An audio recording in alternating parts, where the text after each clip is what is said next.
Bonjour, c'est Bruno Salomon. Bienvenue dans l'épisode 6 de 100% PSG La Tribune, le podcast débat d'ici Paris, Île-de-France, notre radio qui a lancé une chaîne YouTube 100% PSG que je vous invite à rejoindre, à liker, à commenter. Ça va nous aider à nous faire connaître. Il ne faut pas hésiter à faire de la pub. Vous y retrouverez pour commencer La Tribune, mais aussi le mag de Pia Clément. D'ailleurs, un mag que je vous conseille. Elle nous a fait un Que vaut l'Atalanta Bergame. Ça sera bien sûr le prochain match du Paris Saint-Germain. Mag ultra intéressant. Je vous le conseille, on vous réserve plein de surprises sur cette chaîne cette saison. On aura plein de cadeaux à vous proposer. En tout cas, une chose est sûre, immense plaisir d'avoir retrouvé le Paris Saint-Germain ce week-end, car j'en peux plus des trêves internationales. Mais bon, j'ai l'impression à chaque fois de faire un petit édito et de dire que je n'en peux plus de ces trêves internationales. Et là, cette fois-ci, c'était vraiment un petit peu ras-le-pompon. Et j'avoue que hier, à 17h15, de me poser au poste de commentateur, de retrouver mon Parc des Princes, de vibrer sur Bradley Barcola, de m'énerver sur les blessures, bien évidemment, du Paris Saint-Germain et de verser ma petite larme pour Presnel Kimpembe. Ben voilà. En 1h30, 2 heures, on a retrouvé notre Paris Saint-Germain et ça fait du bien. Vivement que ça recommence avec, bien évidemment, le match de l'Atalanta Bergame. Ce sera mercredi, puis ensuite derrière le classique. On va en parler dans cette émission. En tout cas, Paris, heureux de t'avoir retrouvé. 100% PSG, la tribune. Au sommaire de cette tribune 100% PSG, la victoire face à Lens, 2-0 grâce à un doublé de Barcola, un match avec de la casse, 3 blessés, Paris, seul leader de Ligue 1 après 4 journées de championnat. Merci, bonsoir. On va donc débriefer ce match face à Lens, j'aime pas, vous connaissez bien évidemment. On passera ensuite du côté de l'infirmerie, on ira faire un tour avec les blessures de début de saison. Eh bien, on se pose plein de questions. Et maintenant, on fait quoi? Le PSG a-t-il un effectif assez fourni pour pallier aux blessures? J'ai comme un doute. On va voir si nos débatteurs sont d'accord avec moi. On plongera ensuite dans la Coupe d'Europe. Le PSG est-il favori pour cette Ligue des Champions 2025-2026? Il y a un truc qui est génial. T'as l'impression d'être un boxeur, tu remets ton titre en jeu. Oh, la classe! Ça fait trop classe. On remet notre titre en jeu. Bref, enfin on évoquera OM-PSG. Y a-t-il danger pour le classique de dimanche prochain? De ça et du reste, on en parle dans 100% PSG La Tribune. C'est parti. 100% PSG, Bruno Salomon, la tribune. Qui compose l'équipe du jour? C'est un retour qui me fait plaisir et nous fait plaisir. Baptiste Durieux, ancien journaliste, suiveur du Paris Saint-Germain, de l'équipe de France aussi. Salut mon Baptiste. Salut Bruno, salut tout le monde. Bienvenue Baptiste dans la tribune. On retrouve enfin et aussi Romain Bédouc de la team Club des 5, Winamax FC et bien sûr ici Paris Île-de-France tous les matins à 8h40. 40, c'est bien, 40, ouais. c'est bien, c'est pas mal. Je tombe pique-poil, je me suis pas raté. Salut mon Romain. Salut Bruno, salut Romain à tous. Bédouc avec nous, bienvenue cher ami. Et enfin, il est aussi avec nous Alexandre Aflalo, plume indépendante qui officie pour l'équipe magazine, mais aussi pour le Parisien. Salut Alexandre. Salut Bruno, justement, je voulais, ça te dérange pas avant qu'on commence, envoyer Qu'est-ce qui se passe? un petit mot, non, un petit mot Qu'est-ce qui se passe de soutien, d'amour pour mes copains, mes collègues, confrères et consoeurs du Parisien, parce que voilà, la période actuelle est assez compliquée pour eux. Et pour ceux qui n'ont pas suivi l'actualité, On parle d'un il y a possible rachat. un peu de remue-ménage déjà dans la rédaction du Parisien et d'un possible rachat par une personnalité médiatique. Monsieur Bolloré. Monsieur Bolloré, voilà. Je sais que c'est très dur pour eux. Moi, je suis pas avec eux tous les jours. Enfin, je suis plus avec eux tous les jours depuis quelques temps, mais vraiment, je pense beaucoup à eux et je sais que c'est une situation qui est très difficile pour eux. Et donc voilà, je voulais leur adresser tout mon soutien parce que c'est un grand titre. C'est un titre que tout le monde aime beaucoup. C'est un titre qui est très important, je pense, dans le paysage médiatique français et il ne faut pas sous-estimer le mal que pourrait faire justement un rachat du Parisien par Monsieur Bolloré. Donc, voilà. La communauté Paris Saint-Germain a besoin du Parisien. Eh oui, tout à fait. c'est vrai. Parce qu'il y a très peu de médias qui suivent continuellement tous les jours et qui consacrent tous les jours des pages ou des articles au Paris Saint-Germain. Le Parisien en fait partie et donc vraiment, ça serait, s'il y a un changement éditorial, ça serait une vraie perte pour le PSG. Force et courage à la team du Parisien. On pense fort à vous. Et bien évidemment, la team parisien est la bienvenue, elle sait, il participe à nos échanges. Je pense que ça doit les saouler, parce qu'il doit y avoir 12 000 conversations WhatsApp aux Parisiens. Ils sont aussi dans celle de Tribune et de Tribune 100% PSG. Et on les salue bien bas, de Laurent à Ben, en passant par Adri ou encore Steph Bianchi. On vous embrasse. Les amis, on va attaquer par ce PSG Lens, 2-0 pour le Paris Saint-Germain, le doublé de Bradley Barcola. Des petits bonbons, hein, des petits bonbons comme ça qui se dégustent parfaitement avec Bradley Barcola qui nous a régalé. La victoire donc du PSG 2-0 grâce à ce doublé, mais pas mal de casse dans cette rencontre. 3 blessés, je le disais dans les titres. Paris est seul leader. Merci à Rennes qui a fait chuter Lyon, enfin plutôt à Morton qui a fait chuter Lyon, puis qui derrière, Rennes a gagné. Enfin bon, bref, parce que très franchement, je ne sais toujours pas comment cette équipe de Lyon a réussi à se foutre dedans alors qu'ils étaient quand même ultra dominateurs. Mais c'est pas un certain talent quand même. Voilà, c'est ça. Ouais, ils ont un talent pour effectivement se mettre dedans.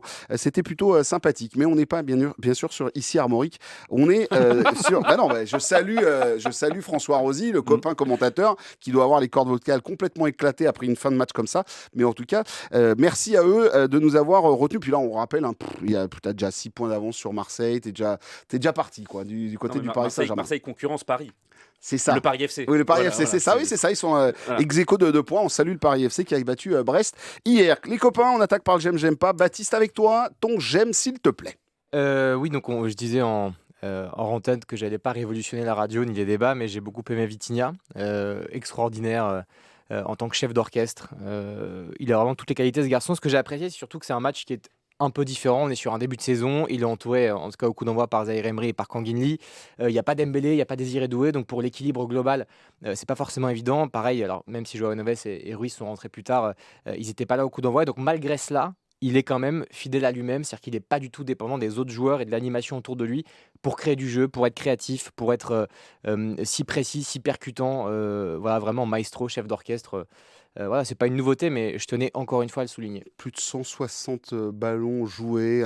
Exactement. 165, extraordinaire. 95% de passes réussies. Voilà, c'est fou, Alex. Bah non, mais en fait, c'est vrai que ce que dit Baptiste, c'est assez juste. C'est un joueur qui est devenu autosuffisant. Il a plus besoin des autres pour briller. C'est-à-dire que tu lui mets 10 bouts de bois et lui sur un terrain, il gagnera le match, quoi. Donc c'est assez plaisant. Et oui, encore une fois, hier, sur le premier but, il a la récupération. Il fait cette passe à Barcola qui est très juste. Pareil, il le sert sur le deuxième. C'est un vrai atout. Luis Enrique en a fait un grand joueur. Faut pas avoir peur des mots. Et c'est un bonheur de le voir tous les jours sur le terrain. Et pourvu qu'il se pète pas, parce que là, ça tombe comme à gravelotte, comme on dit, et là c'est bon. Bah, c'est plutôt, Robin, ce qui est assez intéressant, c'est que sur ce début de saison, on a pu compter sur nos gassures, c'est-à-dire les milieux de terrain. Vitinha, Fabian Ruiz et Joao Neves nous ont conduits. Vitinha, il joue. Il joue beaucoup. Il a joué tout le match entier face à Tottenham. Il a joué contre Nantes. C'est un des seuls qui n'a pas tourné parce qu'il y avait l'équipe B, sauf Vitinha. C'est même lui qui marque. Il joue hier 90 minutes. Il a fait une seule mi-temps, je crois, contre Toulouse. Voilà, à Toulouse. Et il a joué quasiment l'intégralité des 2 matchs du Portugal. Donc lui, il enchaîne véritablement. Hier, il fait 2 passes D. Ouais. Ça, on s'est pas rendu compte, mais en fait, il fait 2 passes D. Donc ouais, c'est un des meilleurs milieux de terrain au monde. C'est un top 5 ballon d'or, peut-être top 3. On sait pas, on verra. C'est une info ou une intuition? On verra. Moi c'est dans une semaine. Hein. C'est mon ressenti à moi, tu vois. Mais oui, c'est un joyau qu'on a. On a beaucoup parlé de Neves parce qu'on banalise maintenant ce que fait Vitinha, mais c'est extraordinaire ce qu'il arrive à nous faire depuis la deuxième partie de saison d'il y a 2 ans maintenant. C'est complètement dingue. Alex. C'est vrai que tu as raison de le souligner. On parle beaucoup d'Hakimi par rapport à l'enchaînement des matchs, par rapport au fait qu'il n'est pas vraiment remplaçant, etc. Alors Vitinha, techniquement, a des joueurs pour le suppléer, mais c'est vrai que lui enchaîne énormément. Et on n'a pas ce sentiment de baisse de régime, de fatigue ou quoi ou qu'est-ce. Il est toujours là. Parce qu'il joue à son tempo, c'est ça qui est bien. C'est vrai. C'est qu'en fait, lui sait comment il est physiquement, ce qui va ou ce qui va pas, et en fait il arrive à faire en sorte que le match soit régulé autour de son tempo à lui pour que lui soit pas véritablement usé physiquement. Donc c'est une force qui est complètement dingue parce qu'un seul joueur dicte le physique des 21 autres. C'est complètement dingue. Ce qui était assez rigolo hier sur l'antenne d'ici Paris-Île-de-France, c'est d'entendre notre consultant Eric Rabessandratala en train de dire en fait, même à la 70e minute ou 80e minute, il continuait d'aller au duel, d'aller gratter des ballons, Vitinha. Et en fait, Rabé était là, mais faut qu'il fasse gaffe quand même. Il va prendre un mauvais coup parce que Grady est arrivé une fois par derrière, lui mettre une balayette, etc. Enfin, il voulait absolument protéger le matériel, mais lui, il continuait, Vitinha, à son rythme, effectivement, et dans son. C'est vrai que Grady combattait à l'Arrest 34 en fait la veille, et du coup. Et du coup, il était à l'UFC 4 Paris à Bercy. Il était en bas de carte en fait sur le.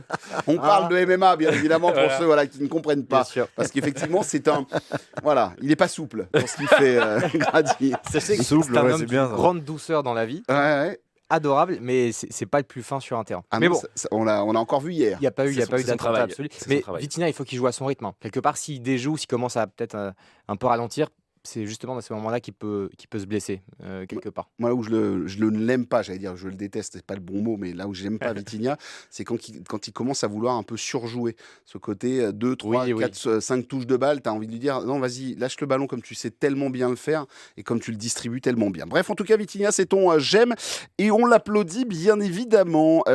Alex, oui, bonjour. J'aime, c'est bonjour. Bonjour. Il y a 2 semaines, j'étais déjà venu vous parler de lui et très bien, merci. Et de son. C'est bien, il les change pas. Il se dit alors qu'est-ce que j'ai dit il y a 2 semaines, ça je vais remettre ça. Non mais c'est ça. En fait, c'est pas de ma faute s'il a reperformé. Enfin, c'est à un moment donné. Donc c'est qui ? C'est Lucas Chevalier. Très bien. Qui s'est encore démarqué hier pendant que Gianluigi Donnarumma brillait aussi avec Manchester City. Formidable. Oui, alors c'est vrai qu'il a eu un arrêt à faire, mais il l'a pas raté quoi. Mais donc voilà, Lucas Chevalier, encore une fois très juste, qui efface encore un peu plus tous les doutes qu'on pouvait avoir sur la succession de Donnarumma. L'arrêt qui sort sur le coup franc indirect frappé par Florent Thauvin dans la surface, honnêtement c'est un réflexe fou quoi. Il y va avec la poitrine comme il avait arrêté le penalty, le deuxième penalty à Toulouse. À Toulouse il y a 2 semaines. C'est un gardien qui est hyper actif, qui est tout le temps, qui sort tout le temps sur les ballons, qui est hyper agile. Enfin, moi franchement à chaque fois que là il a eu un peu plus de boulot quand même hier que depuis le début de saison, parce que Lens, il faut le souligner aussi, a réalisé un très bon match et franchement moi à chaque fois je suis en admiration devant ce garçon qui est vraiment très fort et si ça c'est son niveau pour sa première saison au PSG, vivement la suite quoi. C'est vrai que Baptiste, plus les matchs avancent, c'est son 5e match avec le Paris Saint-Germain, parce que je compte bien évidemment la Supercoupe au milieu. Et chaque fois, il nous fait voir un peu plus de sa palette technique, de ce qu'il peut nous proposer, de l'assurance. C'est vrai que là, il avait un peu plus de travail, et il fait un 3e clean sheet en 4 matchs de championnat avec le Paris Saint-Germain. Bref, il est tout au parfait, j'ai envie de dire, pour ce début de saison avec le Paris Saint-Germain. Ouais, je crois qu'il fait 4 arrêts hier. Il y en a qui sont plus difficiles que d'autres, mais oui. Alors, on n'a pas découvert hier que c'était un bon gardien de Ligue 1. 3 arrêts, pardon. Oui, moi aussi très convaincu.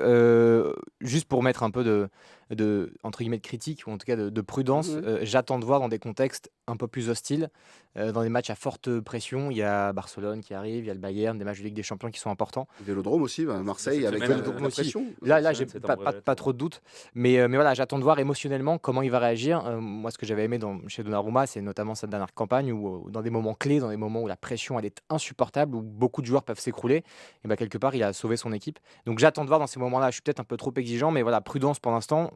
Ça se voit et on le savait, c'est un bon gardien de Ligue 1, international français désormais. Mais voilà, je reste un peu prudent et j'attends de voir un gros match référence face à un gros adversaire avec un gros enjeu quoi. Voilà. Aussi exigeant que Baptiste. Romain, sur le cas Lucas Chevalier. J'ai un peu plus de confiance parce que je trouve que moi, là où j'avais peur pour Lucas Chevalier, c'était que je savais que c'était un gardien qui, un peu comme Donnarumma, quand il a une série d'arrêts à faire, il est plutôt bon là-dessus. On l'avait vu notamment, je ne sais pas si vous vous rappelez du match contre Lille l'année dernière au Parc des Princes, où on gagne 4-1, il y a 4-0 à la mi-temps, mais sans le Chevalier, il peut y avoir 7-0 à la mi-temps, avec 3 parades de suite qui sont complètement dingues, etc. Et il est assez fort dans la manière de pouvoir enchaîner les parades et d'être un peu dans ce qu'on dit dans la zone quand on en parle en termes basket. Donc là-dessus, j'avais pas trop de doutes, mais je savais pas s'il allait être bon sur un arrêt à faire une fois dans le match, à un moment important. Et depuis le début de la saison, en fait, il nous montre que oui. les pénaltys arrêtés, là hier le coup franc indirect. Quand Tottenham, même le but qu'il prend, c'est d'abord un premier arrêt et puis ça revient sur Van de Ven, je crois que c'était qui avait marqué. Ouais. Il y avait eu un but aussi comme ça contre Toulouse où c'est d'abord une première parade. Donc là-dessus, je suis moins inquiet et je me dis que ouais, il a la capacité à pouvoir être bon à des moments spécifiques, ce que Donnarumma n'avait pas forcément. Il avait beaucoup de qualité sur sa ligne et sur le fait d'enchaîner les arrêts, mais quand il fallait sortir l'arrêt du match sur la seule situation, on se rappelle du match contre l'Atlético, contre Liverpool, Ouais. où il n'arrivait pas à le faire. Donc j'ai un peu plus de confiance là-dessus sur Chevalier. Maintenant, c'est vrai que on l'a pas encore vu avec le maillot du Paris Saint-Germain dans la Ligue des Champions. Il a été bon l'année dernière avec Lille en Ligue des Champions, mais avec le maillot du PSG, c'est encore autre chose. Effectivement, en tout cas, on verra cela dès mercredi, puisqu'il y a l'Atalanta Bergame qui débarque au Parc des Princes. Juste, je vous invite à aller sur le site internet d'ici Paris Île-de-France. On vous propose un article complet sur 3 anciens gardiens de but du Paris Saint-Germain qui nous parlent de Lucas Chevalier. On a convoqué les anciens pour nous parler. Et voilà, les premiers mots qui arrivent, c'est courageux, complet.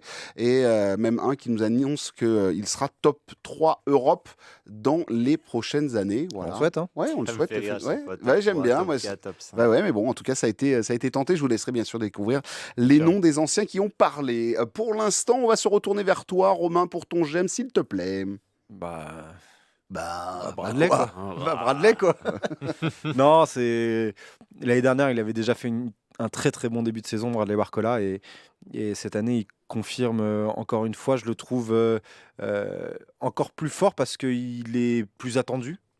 Encore plus depuis que tu as des éléments offensifs comme Désiré Doué et Dembélé qui sont pas là. Voilà, Kvaratskhelia qui sort. Le mec que tu vas scruter, c'est Bradley Barcola. Et il arrive à surprendre, que ce soit dans sa capacité de percussion, dans son jeu avec les autres. Je trouve qu'il a beaucoup plus de variété dans ses dribbles, et ce qui est hyper intéressant. Et maintenant, il a une finition qui, là, hier, est hyper satisfaisante avec le plat du pied d'abord, puis la frappe de loin. Là où avant, peut-être qu'il aurait été dans son élan, il aurait peut-être frappé hyper au-dessus, ou il aurait peut-être essayé encore de percuter. Non, le but en deuxième période, il voit qu'il y a une ouverture, hop, il y va. Et je trouve qu'il a énormément de maturité dans son jeu.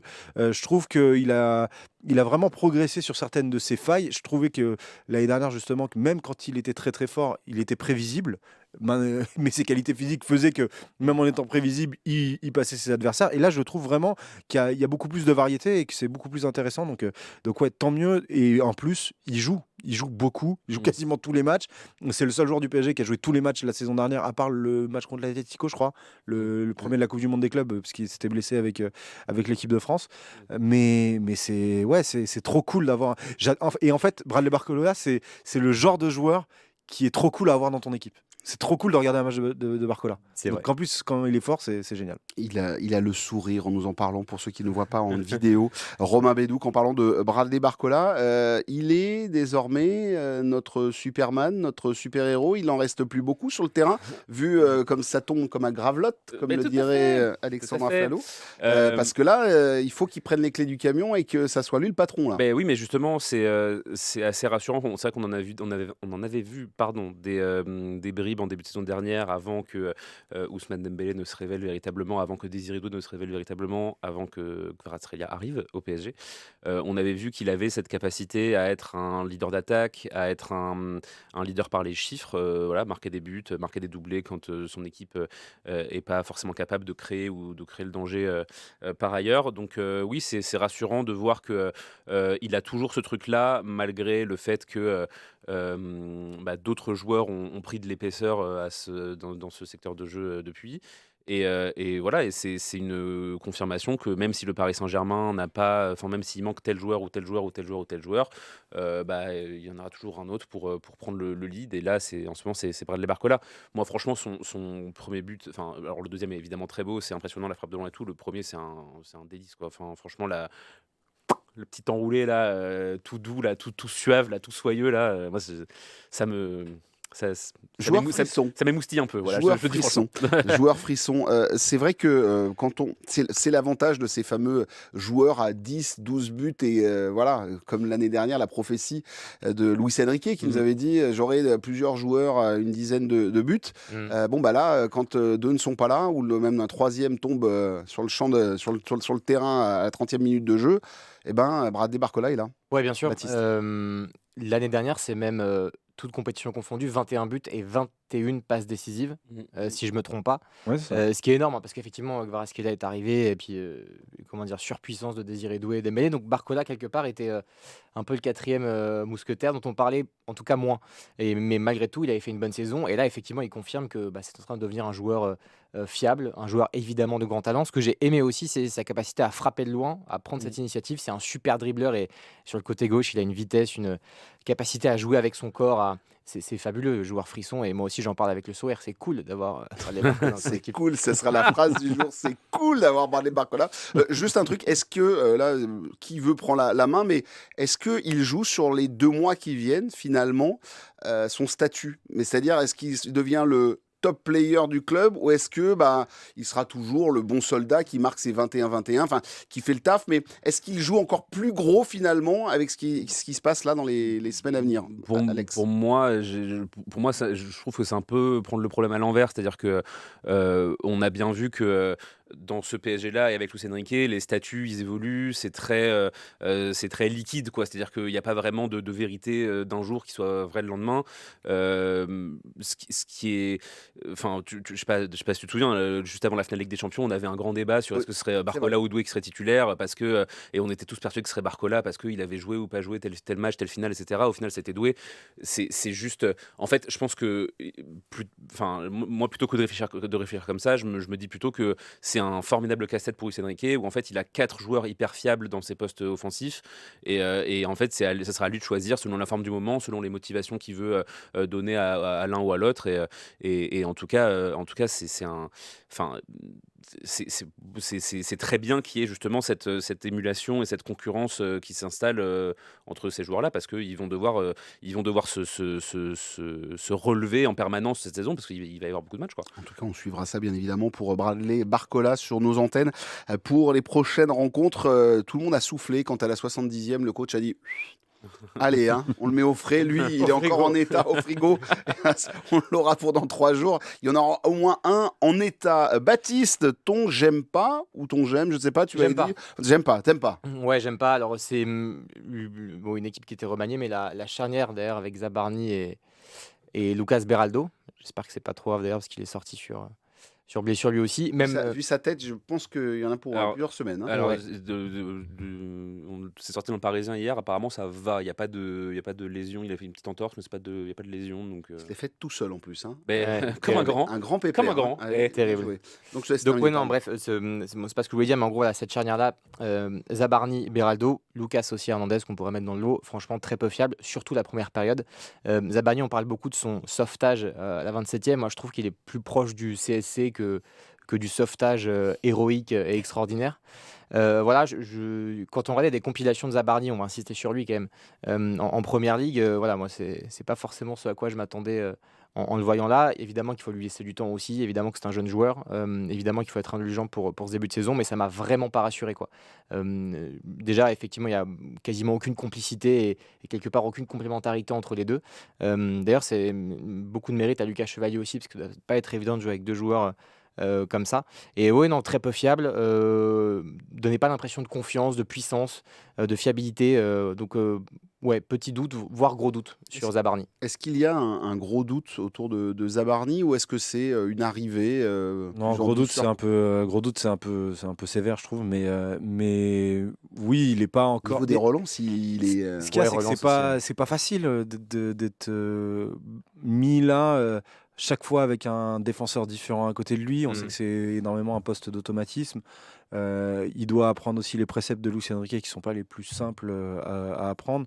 Donc, je vais attendre un peu avant d'être vraiment sévère avec ses performances, avec ses prestations. Maintenant, c'est vrai qu'il m'impressionne pas non plus de dingue, quoi. Pacho m'a impressionné très rapidement l'année dernière. Ah oui, mais Zabarni, ça n'a rien à voir. Zabarni nous impressionne pas comme Pacho nous a impressionné l'année dernière. Est-ce que c'est normal de la part de Zabarni ou est-ce que c'était normal de la part de Pacho? Je pense que c'était plus exceptionnel de la part de Pacho l'année Complètement, ouais, dernière. c'est clair. Donc on a peut-être oublié et on a peut-être ce point de comparaison qui est plus sévère, mais on va attendre. Est-ce que par contre on a envie de mettre Zabarni tout de suite titulaire face à l'Atalanta en match de Ligue des Champions? Non. Ah non, Non, ça, voilà. Donc ça viendra. Peut-être qu'au fur et à mesure de la saison, ça viendra. Hein. C'est le joueur qui perd le plus de ballons quand même en première période. Il y a quand même des duels, etc. Enfin, il peut y avoir gros danger par des fautes qui sont vraiment directes et qui sont de son fait, quoi. Donc, Par contre, une chose est sûre, c'est que ça fait 2 fois, on l'a fait à Toulouse en deuxième mi-temps, en seconde période, on l'a retenté là, on est en train de, la défense à 3 se dessine oui. peu à peu. C'était déjà le cas l'année dernière. Hein. Sauf que l'année dernière, c'était Nuno Mendes. Si vous vous rappelez-vous, les débats de début de saison, on se disait Oui, mais là, Nuno là, Mendes, c'est il les est bridé, centraux. etc. Là, c'est les centraux. Oui, mais Enfin, tu vois, parce que pour moi, ça Lucas dépend Hernandez... parce que Lucas Hernandez à la base était un arrière gauche et donc sur le papier tel qu'on nous le met, il est positionné en étant arrière gauche et puis en fait il se recentre comme Nuno Mendes le faisait déjà avant. Effectivement, quand le Paris Saint-Germain évolue avec ballon, il part d'une défense à 3. Mais il y a plein d'équipes qui le font et qui modulent en fonction de. Alex, t'as pas l'air d'accord. du jeu. Non, je sais pas. Je t'entends bougonner. Attends, t'es à côté du micro, j'entends. Non, là où j'étais un tout petit peu là où j'étais un tout petit peu moins catégorique, c'est sur la qualification d'arrière gauche pour Lucas Hernandez. Aujourd'hui, c'est vrai qu'en plus avec tous les pépins physiques qu'il a eu, pour moi c'est plus un. Enfin, il a toujours joué aux deux postes. Central, moi je le préfère central gauche. Central gauche et, moi aussi, ouais. central gauche et latéral gauche. Aujourd'hui, je pense qu'il a plus vocation à être central gauche. Après, je le préfère central gauche, mais quand le PSG joue haut et qu'il y a un mec qui part dans son dos, non, je le préfère pas central gauche. Quand c'est Flotovin, ça va. Oui, mais parce que Flotovin, sa qualité première n'est plus la vitesse d'accélération sans ballon. Mais par contre, tu mets un mec qui va vite et qui doit prendre son compté. Et il y a Lucas Hernandez, c'est un peu plus compliqué. C'est pour ça peut-être que pour le coup, lui, ce système à 3 défenseurs, enfin qu'il soit central gauche dans une défense à 3, ça peut aussi lui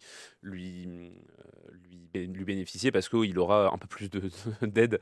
Bon là pour le coup, malchance pour lui, il avait Beraldo et Zabarni hier, donc c'est pas non plus voilà, mais et je sais plus ce que je voulais dire derrière. Après l'atterrissage. Après non, voilà, non, juste pour revenir sur Zabarni, effectivement une petite réflexion, c'est que il y a certains défenseurs qui ont pas besoin d'être bien accompagnés, il y en a qui ont besoin d'être bien accompagnés pour briller. Lui pour l'instant fait partie de ceux qui ont besoin d'être bien accompagnés. Pour l'instant ça n'a pas trop été le cas, puisqu'il a souvent joué avec les équipes bis, les défenses bis. Donc voilà, effectivement j'attends l'évolution pour Zabarni. En tout cas, on va laisser bien évidemment Ilia Zabarni arriver. Il est arrivé il y a quelques semaines du côté de Paris. Mais c'est vrai, tu rejoins aussi Eric Rabessandratala, notre consultant, qui hier soir à la fin du match avait un léger doute. Il laissait planer un léger doute autour de Ilia Zabarni sur ses interventions et sur son... Il y connaît rien en défenseur centraux. C'est ça, c'est ça. C'est pas trop son truc en plus. C'est pas trop son truc. Et on passe à ton j'aime pas, mon Romain. Je suis pas transcendé par les entrées d'Ibrahim Mbaye. Voilà. Ouais. Il est jeune, ok, c'est vrai, il est jeune. Mais je vois pas d'évolution dans la manière dont il entre dans ses matchs et pourtant il a des opportunités, il a des occasions, il joue pas mal. Mais je trouve qu'il n'y a pas véritablement de progression. Je trouve qu'il est toujours aussi inhibé par rapport à ses toutes premières prestations, alors que maintenant il doit avoir au moins une dizaine de matchs en Ligue 1 et il a du temps de jeu. Hier, il joue quasiment plus d'une heure, je crois. Ouais. Okay. Voilà, tu sens qu'il peut y avoir du talent, qu'il peut y avoir une capacité d'accélération qui peut être intéressante. Mais le foot, c'est pas que du talent. Donc c'est aussi de savoir travailler tactiquement, de pas jouer que sur ses capacités physiques. Et je sais qu'en jeune, Ibrahim Mbaye jouait énormément sur ses capacités physiques parce qu'il était au-dessus de tous les autres. J'espère qu'il va continuer à son apprentissage pour progresser là où pour le moment il a des failles, et les failles qui se voient face aux grands, face aux pros. Et donc voilà, je suis un peu déçu parce que j'avais vu des trucs intéressants. En fait, sur les premiers matchs, on voyait des trucs, on disait ah ouais, là là il y a quelque chose. Ok, il a un truc, et puis s'il progresse, s'il se désinhibe, ça va le faire. Et en fait, on est quasiment un an plus tard après ses premières. Alors il est toujours jeune, il n'y a pas de problème, Oui. et il y a du temps pour progresser. Hein. Mais on est quasiment un an plus tard et on voit toujours. J'ai l'impression de voir hier, ça aurait pu être sa première en Ligue 1. J'ai l'impression Ce qu'il qui se fait des nœuds au cerveau, en fait, Alex. En fait, c'est Ibrahim ça. Mbaye. Moi, j'ai toujours l'impression qu'il y a ce contrôle en trop, cette espèce de petite réflexion en trop. Enfin, c'est vrai que quand tu compares, alors Bradley Barcola, évidemment, on est à un niveau totalement supérieur, mais c'est vrai que Barcola, il a enlevé tout le déchet qu'il pouvait avoir dans sa réflexion, c'est-à-dire ses contrôles, déplacements, frappes, machin. Il est très simple, très épuré dans son jeu. Mbaye, c'est toujours un peu, ouais, il tricote toujours un peu. Il est toujours là. Hier, il a une bonne occasion quand il rentre où il se retrouve un peu seul dans la surface côté droit, et puis en fait, il doit frapper direct, quoi, tenter direct, et il fait ce contrôle en trop qui le met mal, qui lui permet à Rissard de revenir, etc. Enfin, voilà, en fait, pour l'instant, c'est vrai qu'il y a beaucoup de potentiel, beaucoup de promesses, mais ça a un peu du mal à se concrétiser. Je pense il a du boulot à faire techniquement, et puis juste même enfin, psychologiquement, mentalement, pour se calibrer pour le haut niveau, quoi. En tout cas, ce qui est sûr, c'est qu'il va avoir encore plus de temps de jeu avec les pépins qui nous arrivent. Et Il va a joué falloir tous les matchs là pour le moment. Et pour le moment, il est rentré au moins dans tous les matchs. Il est à chaque fois. À chaque fois. D'accord. À chaque fois. Donc, Je n'avais pas noté ça. mais en fait, là où tu dis de triturer le cerveau, on en revient à ce que je disais sur la différence entre les jeunes et les pros. C'est qu'on a vraiment l'impression que dans sa tête, ce qui marchait avant ne marche pas. Parce que il a bossé enfin, on connaît un peu des gens qui sont autour de lui, mais puis même des gens au campus qui l'ont vu énormément en tant que jeune. Il avait vraiment une manière de passer tous ses adversaires qui était la même. Et en fait, bah ça, c'est un truc qui passe quand tu es face à des gens de ton âge et que tu as des qualités physiques supérieures. Supérieur. Mais quand tu es face à des gens qui sont plus aguerris, plus musclés, peut-être parfois plus rapides aussi, parce que c'est plus qu'une question de vitesse à un certain âge, c'est une question de vitesse globale, et ben là, ils trouvent moins de solutions. Et donc, c'est ça qu'il doit travailler, c'est trouver une autre manière d'être dangereux. En tout cas, on verra pour Ibrahim Mbaye, bien évidemment. Pour la suite, mon Alex, Oui, bonjour. plutôt un nouveau j'aime ou plutôt un j'aime pas? En vrai, le j'aime pas était pas ouf, donc je vais D'accord. plutôt partir sur un nouveau j'aime. Super. Très bien, accepté. Pour information, donc mon j'aime pas c'était Gonzalo Ramos, mais vu qu'on en parle toutes les semaines, c'est bon. Après, si quelqu'un veut bien lui distribuer des ballons aussi, qu'il n'hésite Oui, pas, hein, qu'on lui file des ballons pour Bah faire ouais, quelque chose. Quoi. Il peut les demander aussi. Hein. Ouais, je sais pas. Demander les on peut- ballons il aussi. peut y avoir En débat. fait, j'ai toujours l'impression que le PSG joue pour Ramos quand il est pas là et joue pas pour Ramos quand il est là. Enfin, c'est terrible. Bref, Mais c'est très bizarre, dès qu'il est titulaire, ça Bah, patine, et quand il est remplaçant, il est extra. c'est le drame de ma vie, Bruno. Voilà. C'est vrai qu'il passe de Erling Haaland en remplaçant à Kostas Mitroglou en titulaire. Non, mais c'est un truc de fou. En vrai, c'est ni l'un ni l'autre. Hein. Non, mais c'est fou. Cette là, je pense comparaison qu'il est terrible. Il y a beaucoup de choses dans la tête, mais moi j'adore Gonzalo Ramos. Profil qui est unique au PSG, et c'est important d'en avoir un comme ça. Et j'ose espérer qu'il va pouvoir peut-être jouer, avoir plus de temps de jeu et puis redevenir aussi efficace qu'il peut l'être, parce que c'est un super numéro 9. Eh ben, on va surtout en avoir besoin en plus, le garçon, oui, parce en que plus, lui aussi, il va jouer gros sur la période qui arrive là. Hier, le plat du pied en fin de match, il doit le mettre. En vrai. Ah oui, bien sûr. Il doit le mettre évidemment. une fois. Tu vois, Et Risser qui l'arrête. Hein. Ouais, Ouais. mais c'est des trucs, en fait, c'est des trucs. Je dis pas que je veux bien être sévère avec Gonzalo Ramos sur des situations qui lui correspondent pas, mais là, c'est des situations qui lui correspondent. On est obligé d'être sévère là-dessus. C'est le truc. On nous dit, ok, il participe pas au jeu, mais c'est un pur neuf dans la surface de réparation. Il lui en faut qu'une pour marquer. Il en a 2 hier, et voilà. Chatalona n'était pas mal. Mais Risser, Oui, mais bon, bref. C'est vrai qu'il est pas mal aussi là-dessus, sur les remises, sur le. Tout ce qui a une touche, ouais. Déviation. Tout ce qui a une touche, il aime Tout bien. à fait. Effectivement. Donc, Et donc mon j'aime. ton double j'aime. Mon j'aime bis. J'ai beaucoup aimé, et c'est une juste récompense pour toute sa contribution au Paris Saint-Germain. J'ai beaucoup aimé l'hommage à Prestel Kimpembe hier. Je note quand même, avant de rentrer dans le vif du sujet, que le PSG a très bien réussi la sortie de Donnarumma et a très bien réussi la sortie de Kimpembe. Il faut savoir le dire, parce que ça a longtemps été un problème de ne pas savoir dire au revoir à nos grands joueurs. Hier, Kimpembe, moi honnêtement, je sais que c'était un peu une fatalité qui s'en aille. Moi, je restais persuadé dans ma petite tête de romantique que ça allait être un peu. Alors, toute proportion gardée, notre Paolo Maldini, quoi, qu'il allait finir sa carrière au PSG et avec son numéro 3 et son pied gauche. C'est bon, ça s'arrête là. C'est ça. Les comparaisons avec Maldini, on va arrêter là. Moins de cheveux pour Presnel Kimpembe. mais donc voilà, et en fait, malgré la tristesse que constitue son départ et puis globalement sa fin de carrière, parce que ça fait 3 ans qu'il est blessé et qu'il ne s'en sort pas, c'est beau que le PSG ait réussi à lui rendre un si bel hommage. On a vu vraiment que lui était ému, que les joueurs étaient émus, que les ultras lui ont quand même fait un bel accueil avec ce tifo que moi je trouvais génial. Il y avait plein de drapeaux, des banderoles, etc. C'est une belle façon de refermer cette page, même si le fait qu'elle soit refermée en soi, c'est je trouve d'une grande tristesse. Mais donc voilà, c'est important de pouvoir bien dire au revoir à un mec comme ça et de pouvoir l'honorer, parce que il faut pas sous-estimer la place qu'il a dans l'histoire récente du Paris Saint-Germain, et ça fait partie des rares titis qui se sont juste imposés à l'ère Qatar, et il faut le dire. C'est Pour ceux et celles qui n'ont pas vu les images, qui n'ont pas vu la célébration, ça s'est passé après la rencontre. Il a débarqué sur la pelouse, il y avait une haie d'honneur avec tous ses anciens coéquipiers, ses anciens coéquipiers, mais aussi des éducateurs, aussi des membres du personnel qui étaient là, des amis proches à lui qui l'ont accompagné pendant toutes ces années au Paris Saint-Germain. Il avait dans les bras son dernier enfant, plus ses deux kids aussi qui l'accompagnaient. Il s'est pointé devant un merci Presco, il a pris le micro, il y avait beaucoup d'émotions. Je vous ai fait un mini résumé sonore, je vous propose de l'écouter. C'est pas facile pour moi aujourd'hui, mais je voulais vous dire merci pour toutes les émotions que vous m'avez apportées au sein de ce club, les valeurs que vous m'avez inculquées, le respect.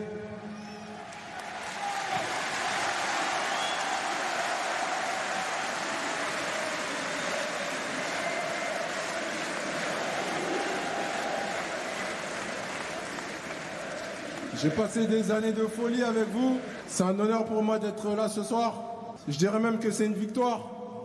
Parce que j'ai bagarré toutes ces années. Je suis très fier d'avoir porté ce maillot. Je vous aime tous. Merci. Nous aussi, on t'aime Presco. On aurait voulu t'avoir dans les studios d'ici Paris Île-de-France, comme beaucoup de médias, parce qu'il les a souvent fuis finalement, les micros. Il aimait venir faire le fanfaron devant nos micros, il passait derrière, mais voilà, on n'a jamais pu se poser un petit peu et avoir un peu de fond. Je t'ai vu sourire. T'es pas un grand romantique là-dessus? Non, ça va. Mon Romain, ça va? Oui, ça va. Ouais. Non, j'ai pas trouvé l'hommage dingue, moi.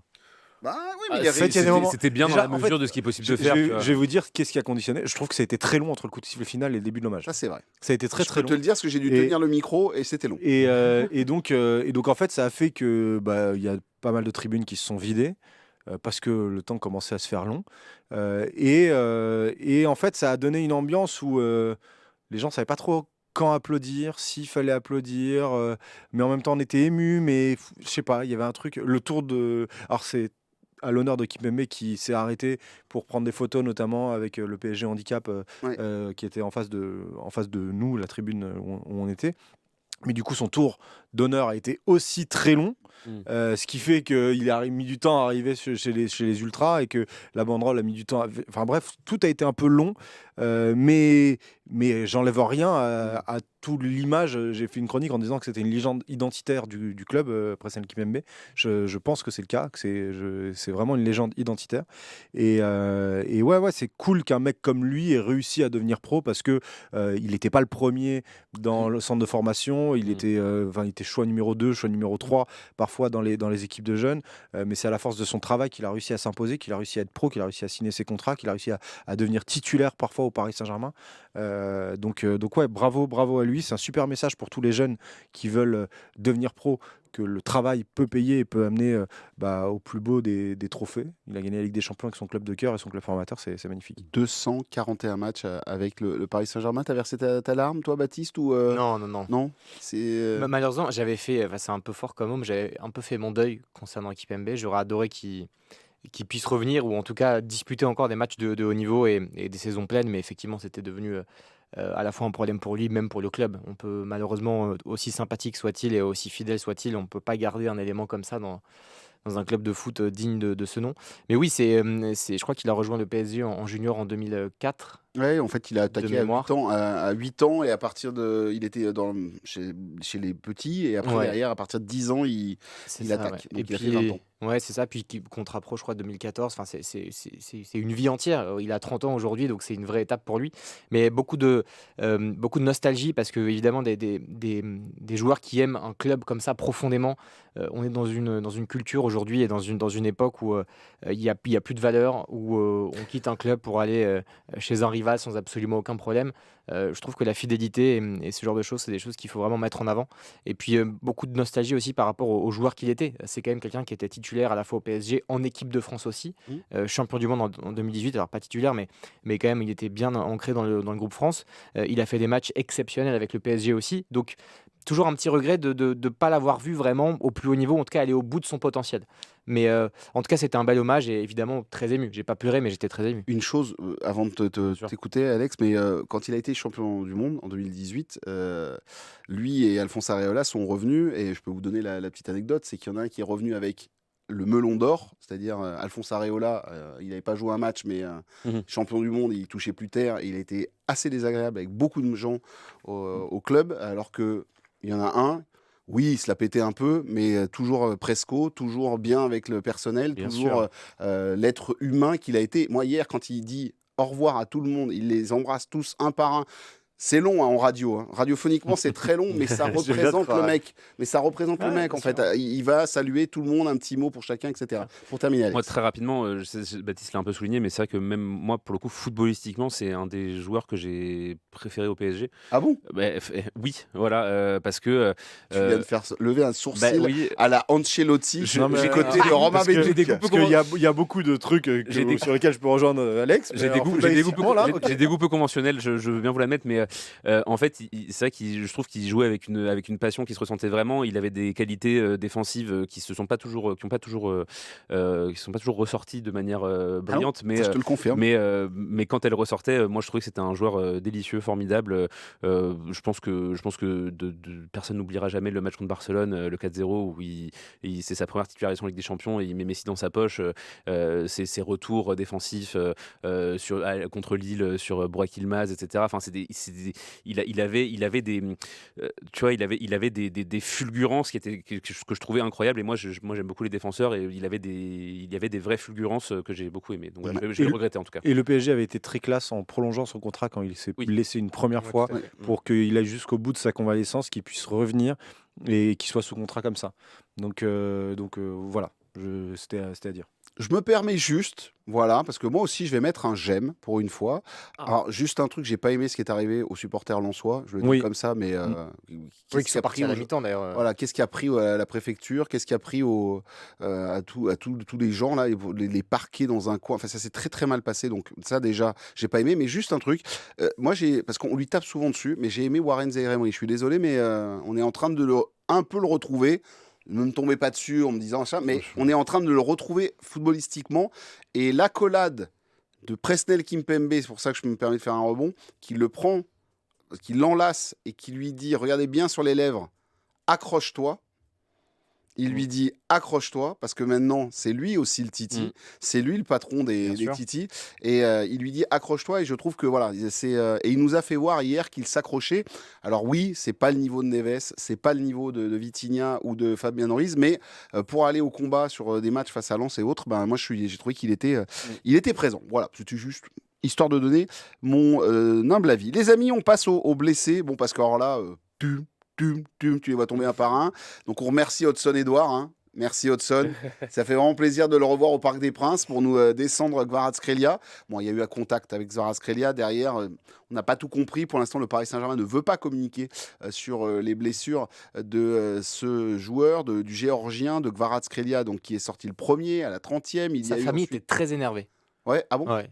J'ai Ah ouais. j'ai un copain que j'embrasse, d'ailleurs, je ne citerai pas son nom, mais qui bosse dans sa loge et ils sont tous partis dans un état de nervosité Ah terrible. Voilà. D'accord. Je sais pas ce que ça veut dire, mais bon, Ouais, je ouais. le glisse comme ça. C'est en fait, on l'a même senti lui. Il a voulu refaire des accélérations, ça n'allait pas, Ouais. et il était pas bien. Enfin, tu sentais que, voilà, il espérait parce que c'est vrai qu'on l'a pas encore revu notre Guevara depuis le début de la saison. On n'a pas encore retrouvé le Kvaratskhelia, alors qu'en sélection, il s'était plutôt pas mal débrouillé. Bon, il y avait une défaite, mais il y avait aussi une victoire. Oui, mais il a mis avec un 2 but buts. face à la Turquie et un autre face à la Bulgarie. Ouais, et en fait, il avait joué 2 fois 90 minutes, ce qui lui avait fait le plus grand bien. Derrière, c'est Kanginli qui, un peu tout seul, se retrouve par terre à se toucher la malléole. Tu te dis, mais qu'est-ce qui lui est arrivé? Et le troisième, c'est notre Beraldo qui, lui, plante le pied dans la pelouse et qui tourne tout seul. Là aussi, c'est assez bizarre. Il est sorti sur civière. Ça fait 3 blessés. On n'a pas encore le point médical, bien évidemment. On ne sait pas les absences. Est-ce qu'ils vont revenir tout simplement pour mercredi ou est-ce qu'il va y avoir des absences plus longues? Ça nous en fait 5 maintenant à l'infirmerie. Les amis, on va se la poser cette question avec désormais autant de blessés. On fait quoi déjà? Première question, mais c'est surtout, est-ce que le PSG a un effectif assez fourni pour pallier aux blessures? On a très peu recruté, on a laissé partir pas mal de monde, et on se retrouve avec un Paris Saint-Germain qui se retrouve coincé avec des joueurs blessés. Est-ce qu'on est assez fourni pour pallier aux blessures? Baptiste. C'est vrai qu'il y a un seul joueur de champ qui a été recruté, c'est Zabarni, et puis Lucas Chevalier. Donc déjà, c'est un choix de la part du PSG de ne pas recruter, de garder un groupe qui soit relativement restreint, avec un collectif qui a si bien marché. Quelque part, quand on voit la saison dernière, ça donne raison aussi à cette stratégie-là. Donc, alors, est-ce que c'est un manque d'anticipation ou est-ce que c'est le fait de rester vraiment fidèle à ce que souhaitent Luis Enrique et Luis Campos en termes de structure? J'en sais rien. Moi, je pense que c'est pas grave. C'est-à-dire que Marquinhos est encore là, Hakimi est encore là, Neves, Vitinha, Ruiz, Nuno Mendes. Je veux dire, face à Bergame, il y aura une équipe digne de ce nom, évidemment, et face à Marseille aussi. Je trouve que c'est pas catastrophique. On sentait tous ce truc venir, c'est-à-dire que la saison dernière était tellement une sorte d'exception absolument fantastique. Là, avec le mondial des clubs en plus, on se disait juste, mais quand est-ce que ça va tomber? Donc, il se trouve que c'est maintenant, en tout cas, ça commence. Mais je suis pas inquiet. Je pense que Paris fait partie de ce genre d'équipe qui se prépare pour à la fois le mois de janvier, puis même le mois de mars. C'est-à-dire que, moi, le but, très honnêtement, c'est que tout le monde soit de retour au mois de janvier et qu'ensuite tout le monde soit prêt pour le mois de mars. Avant, franchement, je trouve pas ça dramatique, quoi. D'accord. Pas d'accord, moi. Hein? Moi, je suis pas d'accord. Eh ben, je t'en prie. Je suis pas Allez-y, d'accord parce messieurs, que vous pouvez discuter. Romain Bédouc, Baptiste Durieux. je suis pas d'accord parce que on prend trop pour normalité ce qui s'est passé l'année dernière. Comme l'année dernière, tout s'est bien passé. Il n'y a pas eu de, Mais je viens de te dire que c'était vraiment anormal. de blessures. Mais du coup, la suite de ton argumentaire, Mm. c'est un corollaire de penser que c'est la normalité. Mm. Parce qu'on se dit, bah, de toute façon, on verra en mars. En mars, peu importe le nombre de matchs, ça ira bien parce qu'on n'aura pas de blessures en mars. Mais en fait, ça se trouve, on aura des Alors, blessures en mars. je me fais l'avocat du diable, mais c'est pas tout à fait ce qu'il a dit. Il a dit, en gros, ce qui est important pour lui, c'était que ça se passe bien en mars. Oui, mais pour le pour coup, que ça se passe bien en mars, ça va être le révélateur, quoi. en fait, par exemple, pour que ça se passe bien en mars, il faut jouer peut-être un peu moins de matchs. Ce qui va se passer en Ligue des Champions, être dans le top 8, ça t'enlève 2 matchs. Ça, c'est des trucs qu'on va pas avoir, où on va peut-être se mettre en difficulté parce qu'on va avoir des blessés maintenant. Et en fait, si tu as des blessés maintenant, tu uses le physique de ceux qui sont encore là et qui vont jouer et vont pas être blessés maintenant et qui vont peut-être être ceux qui vont se blesser vers mars. Oui, Donc un tout petit est côté- corrélé. Il y a un, En fait, il y a un tout petit détail quand même, excuse-moi Romain, c'est que entre maintenant et mars, il y a aussi un mercato. C'est-à-dire que je pense pas que Luis Enrique soit kamikaze non plus et que s'il voit que c'est une hécatombe absolue entre maintenant et le mois de janvier, il y aura peut-être aussi des ajustements qui vont être faits au moment du mercato. Mais Mais là ceci encore, dit, je là encore, suis avec toi, hein, mais alors, c'est de l'hypothétique. Moi, je Oui, pense qu'au mercato d'hiver, ils vont prendre un mec, comme ils ont pris l'année dernière. Oui, oui. Je pense que ça sera Kliouche, parce que Monaco sera passé de 70 à 35, et donc ça sera le bon prix pour prendre Kliouche à ce moment-là, qui pourra alterner entre ailier et milieu de terrain. Ce qui serait une formidable nouvelle, d'ailleurs. Mais pour moi, il aurait fallu le faire tout de suite. Ah oui, bah oui. Parce que tu te retrouves là dans des difficultés d'effectifs pour enchaîner tous les 3 jours, parce qu'il y a des enchaînements tous les 3 jours déjà maintenant, après en octobre, après en novembre, et tu tires sur la corde pour des joueurs qui vont être mis à contribution, d'autant plus en deuxième partie de saison. Tu tires sur la corde avec Hakimi parce que tu n'as pas pris de remplaçant à son poste, et Hakimi, il va partir. Je sais même pas s'il va faire la Coupe intercontinentale ou s'il va partir directement à la Il CAN. va partir Parce direct. que c'est en gros la date, il y a 2 jours d'écart, je crois, entre les deux. Tu tires sur la corde alors Nuno Mendes, là, il est plutôt bien géré depuis le début de la saison, mais Vitinha qui joue tous les matchs, ça se trouve, il y a un moment où, en fait, il y a tellement pas eu d'entre-saison qu'il y a un moment où, en fait, c'est normal que ça casse. C'est normal que Dembélé, il se pète en équipe de France parce qu'il ne doit pas jouer à ce moment-là, mais c'est normal que ça pète pour Dembélé. Ça pétait déjà en fin de saison dernière. Là, on dit c'est des coups. C'est des coups des adversaires. L'évitement d'un tacle, ça joue aussi via la lucidité que tu peux avoir. La fatigue mentale que tu peux avoir. Donc forcément que moins jouer, avoir plus de solutions de rotation, c'est un truc qui fait que tu vas pouvoir prévenir des blessures, même des blessures les plus infortunes, comme un tacle qu'un défenseur peut te mettre. Donc là, si j'entends ton propos, on n'est pas assez fourni, Alex. Non, mais en fait, du Paris Saint-Germain. ça, pour le coup, c'est pas une nouveauté. C'est-à-dire que l'effectif du Paris Saint-Germain est bâti autour de l'idée qu'il n'y aura pas de blessés. Donc, tant qu'il n'y a pas de blessés, ce qui s'est passé l'année dernière, c'est formidable parce qu'on a du coup 12 titulaires. Je compte Barcola, Doué, Zgara et Dembélé en attaque. On a 12 titulaires indiscutables et on a derrière une dizaine de mecs qui sont là pour pallier, pour jouer les matchs un peu mineurs, etc., qui font le taf, qui peuvent parfois être très bons, mais qui sont plutôt intermittents. Voilà, là maintenant, le révélateur que va être cette série de blessures, parce que là, mine de rien, toute l'attaque de la Ligue des Champions dehors. Donc ça va être un vrai défi. Le révélateur que va être cette série de blessures, ça va être est-ce que ces mecs-là qui sont censés être des seconds couteaux et qui ont été cantonnés au rôle de second couteau l'année dernière vont pouvoir muscler leur jeu, comme disait notre ami Aimé Jacquet. Est-ce qu'un mec comme Gonzalo Ramos va pouvoir élever son niveau de jeu et va pouvoir enfiler un costume de titulaire? Est-ce que les jeunes, est-ce que des Ibrahim Mbaye, est-ce que des Seny Mayoulou vont pouvoir aussi adapter ces rôles-là? Warren Zaïre-Emery, on en parlait tout à l'heure aussi, est-ce qu'il va pouvoir, quand on aura besoin de lui, élever son niveau de jeu? Pour moi, le révélateur va être là. Si la réponse est oui, on aura limité la casse, parce que en fait, ça permettra de faire le taf jusqu'à ce que les titulaires reviennent, et ça nous donnera aussi des meilleures alternatives pour s'ils se répètent ou pour tourner. Si la réponse est non, va y avoir un problème, parce que le niveau de jeu va drastiquement baisser du côté du PSG. On va peut-être se retrouver avec un PSG comme on l'a connu en début de saison dernière, avec des difficultés à créer offensivement, avec un manque d'inspiration, avec un manque d'efficacité, etc. C'est évidemment une solution que personne ne souhaite. Donc voilà, ça va être j'ai pas de réponse définitive à t'apporter, juste ça va être un vrai révélateur pour le PSG. Est-ce que les mecs qui jouaient pas jusqu'ici, qui jouaient pas trop jusqu'ici, vont réussir à élever leur niveau de jeu? Baptiste, quand on regarde la liste, très clairement, on a décidé que les jeunes devaient être une solution désormais au Paris Saint-Germain. C'est eux qui vont prendre la clé, mais on a parlé tout à l'heure d'Mbaye qui pour l'instant ne rassure pas. Est-ce qu'ils ont vraiment la moelle pour y aller? Ah bah, évidemment que non. Non mais, dans la... Non mais, avec tout le respect. Clair. Voilà. Après, écoutez, on vit dans un monde où Seny Mayoulou a marqué en finale de Ligue des Champions face à l'Inter, tout est possible. Zaïre Emery, il avait 16 ans et demi ou 17 ans, il faisait des matchs extraordinaires en Ligue des Champions. Mayoulou, c'est pas celui qui m'inquiète le plus, ceci dit. Non, bien sûr que non. Mais je suis pas inquiet. Moi, je pense que les gens du Paris Saint-Germain savent ce qu'ils font. S'ils n'ont pas recruté, c'est qu'ils ont d'excellentes raisons de ne pas l'avoir fait. Je pense pas, s'il y avait un trop gros risque, il y a une batterie de tests physiques, il y a des données de partout, il y a 500 000 médecins, physiothérapeutes, ils savent ce qu'ils font. Donc évidemment, là, c'est fâcheux. Il y a aussi un concours de circonstances où effectivement, il n'y a pas la baraka. Mais néanmoins, je suis pas du tout inquiet, quoi. Personne s'est fait les ligaments croisés. La saison est longue. Je pense que Paris se prépare pour être prête, cette équipe, à des moments précis. Et c'est clairement pas au mois de septembre. Là, c'est bien, c'est 4 succès d'affilée en Ligue 1. Ils sont déjà premiers et seuls en tête. Pas d'inquiétude. Les matchs de Ligue des Champions, il y en a.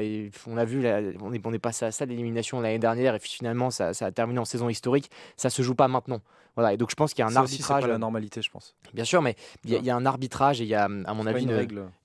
Pour moi, tout est maîtrisé, tout est calculé. Je vois pas dans quel monde tout cela n'a pas été anticipé, pensé, discuté, débattu entre Luis Enrique, Luis Campos et compagnie. Enfin, je suis pas du tout inquiet. Pour moi, en fait, il y a deux problématiques. Celle que, là, sur les blessures dont on parle, etc., d'avoir un manque de solutions de valeur sûre. Et il y a ce dont tu as parlé, Alex. Moi, je trouve ça dommage que l'année dernière, avant le mercato, on avait 12 joueurs pour être titulaires. Je trouve ça dommage qu'on en ait 12-13. Allez, Zabarny, je te le mets dedans parce que c'est un aspirant titulaire. C'est pour ça qu'il a été recruté au fur et à mesure. Je trouve ça dommage qu'à la fin du mercato, on n'ait pas plus, tu vois. Je dis pas Parce qu'il que l'année dernière, on je a dis pas fait qu'il jouer fallait Skriniar. L'année dernière, en début de saison, tu fais jouer un peu Skriniar. Oui, tu fais tu jouer fais un peu jouer Asensio. Colomboigny, tu l'as fait jouer un petit peu aussi. Oui, non, mais etc. c'est. Mais je dis pas que il fallait prendre 6 offensifs, qu'il fallait tripler les postes. Non, c'est clair. Non, c'est pas ça. Un mec qui, au lieu de se dire putain, on a 4 titulaires pour 3 postes, on en est 5. Voilà. Un mec qui peut jouer un peu les trois postes.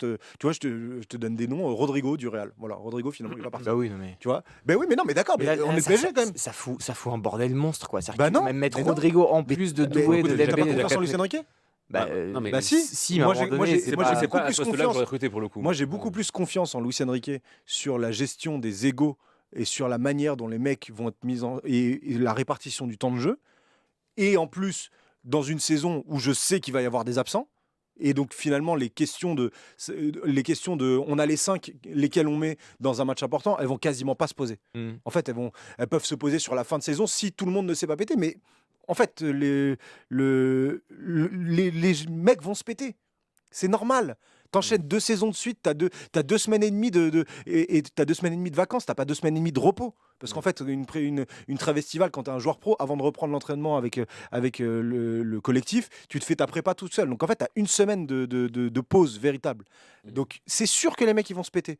Donc ton truc de dire, je veux pas prendre un titulaire en puissance parce que ça va foutre la merde dans le vestiaire. Non, en fait, parce que le nombre de situations va être minime. Mais pourquoi ils l'ont pas fait alors? Parce qu'il y a. Moi, je pense parce qu'ils sont gourés. Moi, je pense qu'il y a une. C'est mon avis, et ça se trouve, je vais me tromper, mais je pense qu'ils ont une énorme confiance en l'effectif parce qu'il y a eu le résultat exceptionnel. Peut-être que c'est justifié, peut-être que ça l'est pas, mais je pense pas que ça soit la bonne solution pour enchaîner une deuxième saison en prenant toutes les conditions physiques de la saison dernière. Alex. Non mais en fait je pense que pour le coup on a tous des bons arguments, c'est ça qui est, Non, ça mais qui est c'est bien. Il y intéressant, a pas c'est pour ça de qu'on- vérité pour le coup dans enfin la vérité en tout cas elle est dans la tête de Luis Enrique et de Luis Campos.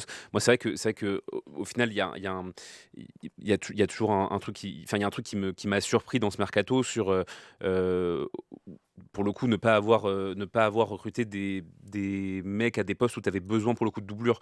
Un défenseur droit ou un défenseur gauche par exemple, ça aurait pas été du luxe. Le PSG a aussi été très proche du mec de River Plate là, Franco Mastantuono, où tu vois c'est un mec qui joue milieu offensif, mais du coup pourquoi ne pas avoir recruté quelqu'un d'autre à ce poste-là s'ils avaient cette envie-là d'aller recruter celui-là. Au final ils n'ont pas recruté quelqu'un d'autre à ce poste-là. Joueur qui a préféré partir au Real Madrid. Oui. Le Paris Saint-Germain était dessus, pour le coup. Oui. C'était leur- Mais oui. c'était- Mais du coup, C'était l'une Mais des les amis, gourmandises. c'est pas FC 25, vous êtes Non, mais- rigolo. non, C'est-à-dire qu'on claque pas des doigts puis on recrute un mec au cas où machin. Je veux dire, Ah, c'est ce tout qu'on a est- fait pendant des années. oui, non mais Ah oui, mais sauf que là, les temps ont changé et heureusement. Donc, non, mais s'ils avaient en fait ma remarque c'est que s'ils avaient sur le latéral droit, moi pour le coup c'est un truc où effectivement je suis pas d'accord avec le fait qu'ils aient pas recruté, mais bon ça c'était que moi.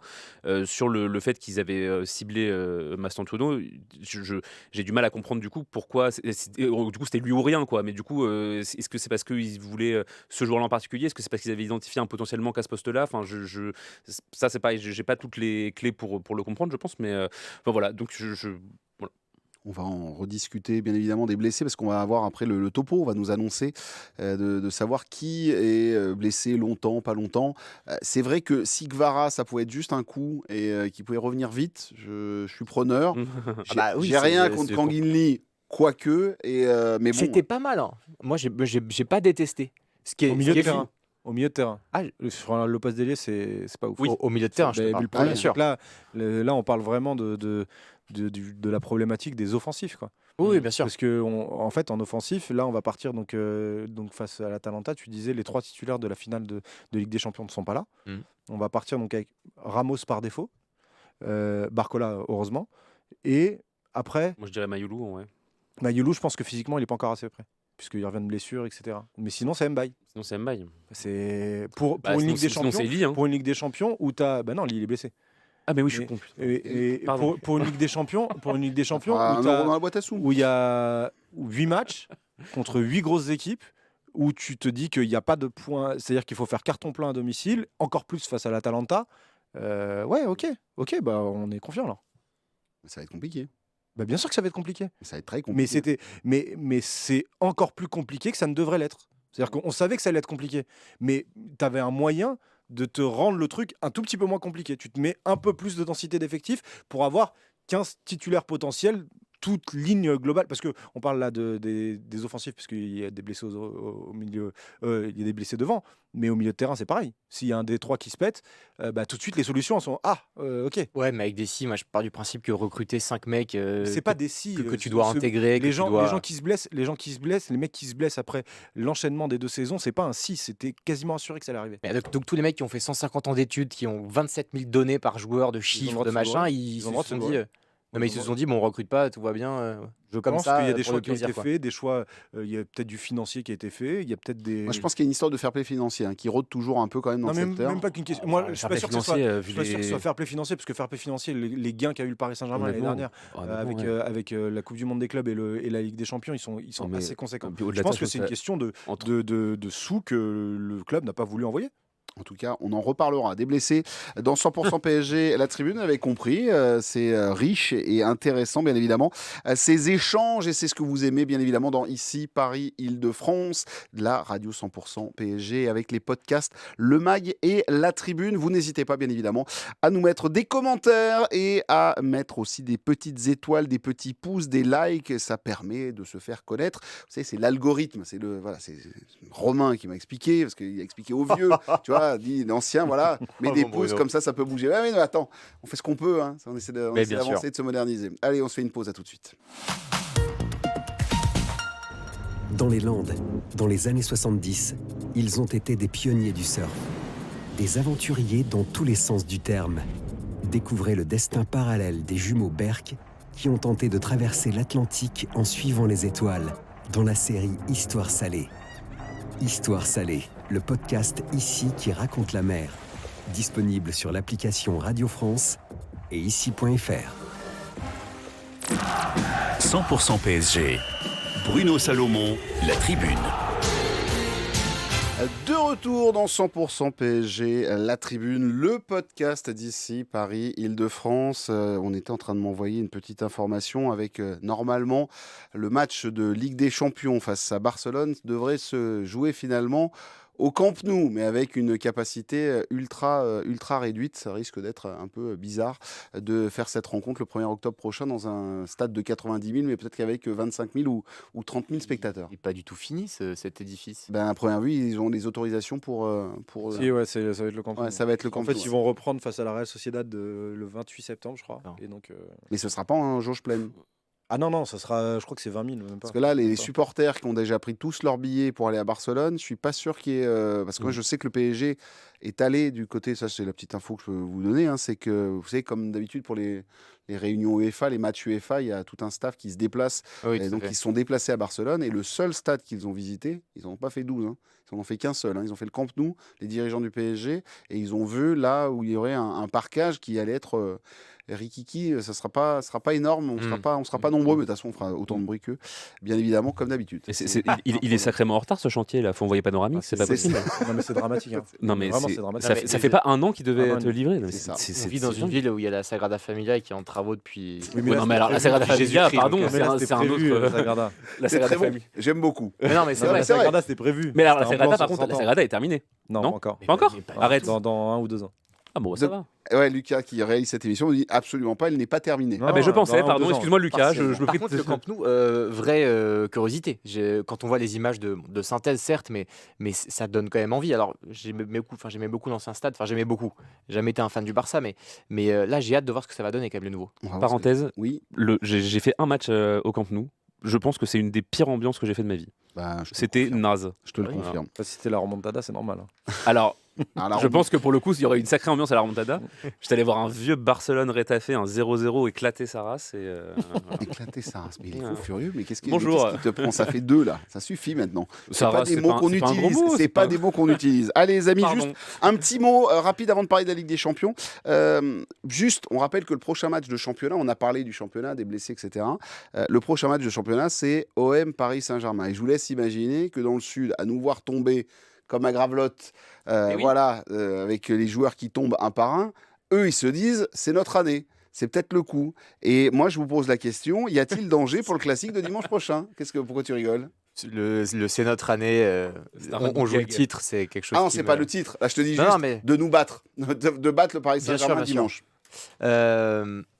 Non, franchement, ça m'empêche pas de dormir à l'instant T. Euh, Voilà. Non, mais je pense que ça va être.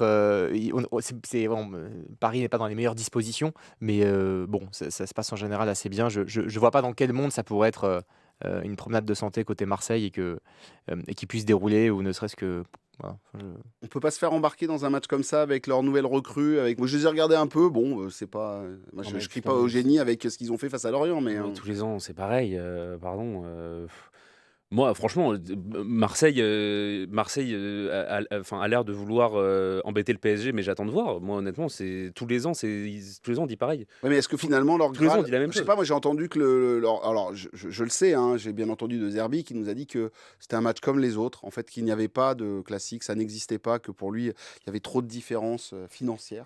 Oui, Évidemment, mais bon, c'est eux qui ont recruté le plus cette année. C'est pas avec cette mentalité qu'ils vont gagner des classiques. En fait, c'est pas un match Marrant, que tu vas parce que voir comme l'année les autres. dernière, il y a un Antoupil, il disait qu'il jouait pas, il coachait pas pour ne pas gagner des titres. Oui, c'est ça. Non, mais C'est assez marrant. il est un peu Le changement versatile, de- le garçon. Non, mais Ouais, versatile. voilà, moi honnêtement, franchement, en tant que suiveur, supporter du Paris Saint-Germain, tout ce qu'on demande depuis des années, c'est d'avoir Marseille qui soit un peu à la hauteur du rendez-vous. Moi, honnêtement, une déclat comme celle de De Zerbi où il dit que c'est un match comme les autres, ça n'a pas tendance à me rassurer. S'il l'aborde comme un match contre Angers ou Lorient, c'est Mais clair non, qu'on va mais- pas avoir un bon classique. Technique Maintenant- tellement classique Non, mais- d'entraîneur pour désacraliser le truc, pour enlever de la pression. C'est juste, alors la palissade, ce que je veux dire, c'est juste de la communication, mais bête et méchante. C'est-à-dire, c'est une manière de. De toute manière, ils ont tout tenté. Ils ont tout tenté en termes de com, de pas com pour essayer de nous battre. Il n'y a rien. Donc, 22 octobre 2017, vous vous rappelez ce que vous faisiez? C'était Non. le but de Cavani, Oui. le Ah oui, 2 la partout clim. là-bas. Je me rappelle très C'est- bien ce que je faisais. C'est la dernière fois que Marseille a marqué à domicile face au Paris Saint-Germain en Ligue 1. Ah bon? La dernière Ok. fois qu'ils ont marqué au Vélodrome face au PSG en Ligue 1. En Ligue 1. Parce qu'il y a une fois, ils ont gagné en Coupe de France, avec Galtier là. Mais sinon, la dernière fois qu'ils ont marqué en Ligue 1 au Vélodrome face au PSG, c'était le 22 octobre 2017. C'est gravissime. C'est ça, en beau vrai. cette C'est date. magnifique, non? J'aime beaucoup cette date. Donc Ah, mais c'est une est-ce qu'il... Hein? Bien sûr, c'est vrai. 2017. Ah ouais, non, c'est... Mais est-ce que c'est une... Est-ce qu'il faut se méfier? Bien sûr qu'il faut se méfier. Il faut prendre le classique comme un classique. C'est-à-dire qu'il faut être écœurant. Il faut mener 3-0 à la mi-temps. Mais t'as comme pas, on l'a grand fait sur- t'as pas grand chose pour écourer là en ce moment, avec Bah nos si, 5 blessés. non, là. bah, attends, tu joues on- bien on a- même sans tes meilleurs On a joueurs, des blessés, ça va. on a des blessés, mais on a un collectif. Enfin, pour la Ligue 1, pour une équipe qui se cherche, parce que l'Olympique de Marseille, ils ont essayé de nous faire le projet continuité, et puis finalement, ils ont changé la moitié de leur équipe 12 joueurs. dans les 15 derniers jours du mercato. Mais on a une force collective, on a des individualités qui sont au-dessus de celles de l'Olympique de Marseille, même avec les blessés. Donc non, il faut être écœurant, comme on a été écœurant face à eux depuis 15 ans. Bon, en tout cas, il est allé. Il est Je suis allé tu sais qu'il vérifier. croyait pas, il était Non, allé non, vérifier. non, mais je suis allé vérifier. C'est ouf en vrai. 22 C'est- octobre 2017. c'est C'est-à-dire que la dingue. dernière fois que Marseille, donc c'était Thauvin à la 78e, je crois. Et la dernière fois que Marseille a marqué, ils peuvent même pas se Elle est- réjouir de elle- cette je la- date-là, puisque c'est le Je la trouve rocambolesque cette stade, vraiment. Genre, Ah ouais. elle est folle Tu là. te rends compte, 8 ans. Plus de 8 ans. Ouais, 8 ans. 8 ans qu'ils n'ont pas marqué. Je dis pas de gagner, 8 ans qu'ils n'ont pas marqué face au PSG au Vélodrome.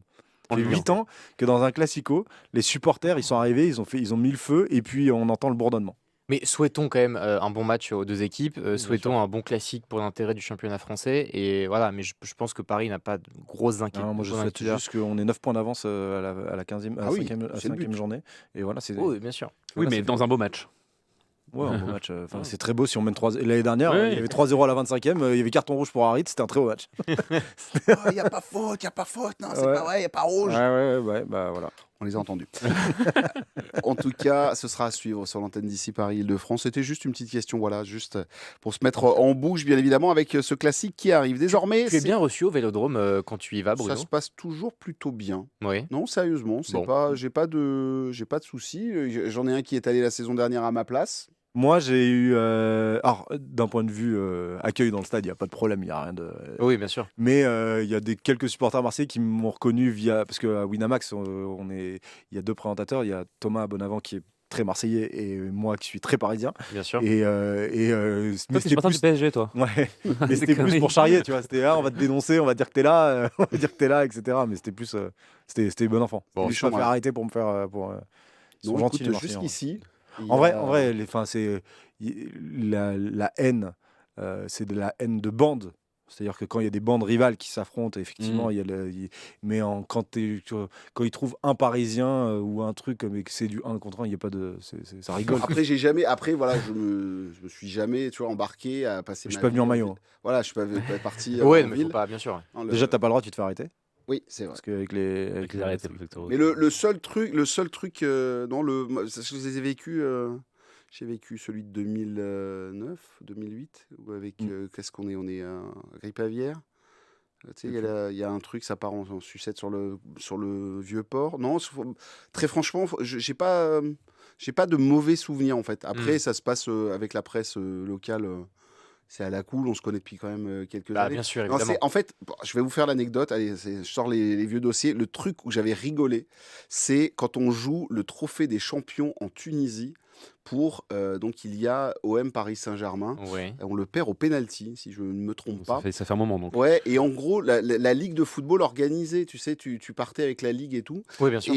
Et là, en fait, les journalistes marseillais se mettent tous au fond du bus.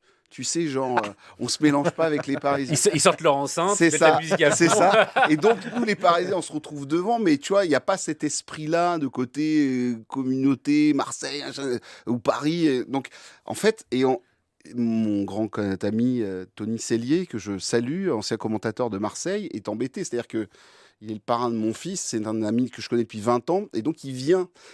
Et on se retrouve au milieu, tu sais, au milieu des deux rives. À la frontière. Tu sais, à la frontière. Et il me dit, mais la zone on est neutre, quand même quoi. chez les fous, quoi. Ils veulent pas se mélanger avec nous. J'étais, ouais, non, il va falloir arrêter tout ça. Et après 2-3 jours passés ensemble, ça s'est calmé. Mais le premier coup, on s'est retrouvés tous avec les mecs tout au fond du bus. Là, t'es là, mais qu'est-ce qui vous prend, les gars? Détendez-vous. Moi, j'avais une crainte l'année dernière. C'était s'il y avait une grosse victoire du Paris Saint-Germain.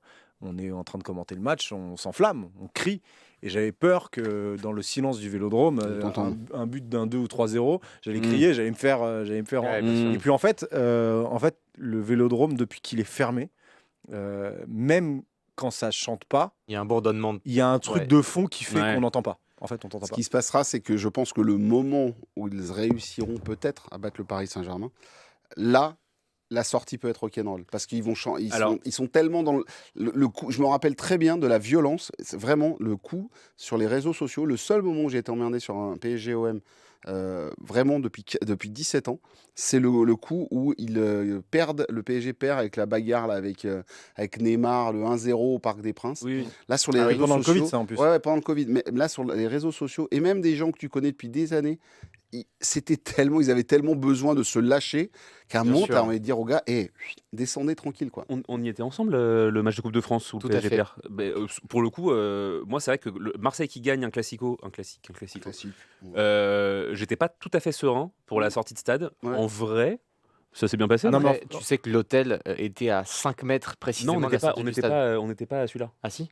Ah bon? Ah mais vraiment, c'est pour Mais- ça, en fait, on n'a pas du tout marché dans la ville, etc. Et Mais on est en train de partir dans un ce truc. qui se passe, c'est que Non, on n'était pas celui-là, gros. les auditeurs ou ceux qui nous regardent ne savent peut-être pas, mais c'est que quand le match se termine, on sort pas en même temps que tous les supporters. La plupart du temps, on fait les conférences de presse, les zones mixtes, parfois on Oui, travaille aussi même là-bas. travail de ce qui là-bas. fait que- bien sûr. Moi, fait, je le moment où tu bossais sors pas, du stade, je bossais il y a pas ce jour-là, déjà- donc je sortais en même temps que tout. Voilà. Mais le moment normalement où tu sors du stade, Et t'as c'est quand même flippé. largement après le gros de la masse qui est Ah oui, rentré c'est chez déjà elle. demain matin après. Et donc, ouais, au moins le lendemain. Ouais. Moi, je suis rentré avec Pierre Ducrot en métro. Donc, tu y vas avec Pierre Ducrot qui apparaît une fois sur deux avec son bisou sur les affiches là, avec Ravanelli, là, le avec tête-à-tête avec Ravanelli. Et on est rentré en métro avec les supporters, tout ça. Et bon, ça fait un peu cow-boy, mais c'était plutôt rigolo. Ce qui est bien, c'est que ce podcast est parti en concours d'anecdotes. C'est donc, ça.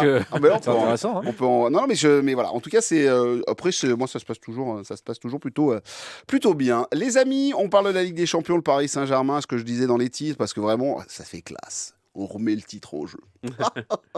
Voilà le Paris Saint-Germain qui se présente donc pour cette Ligue des Champions 2025-2026.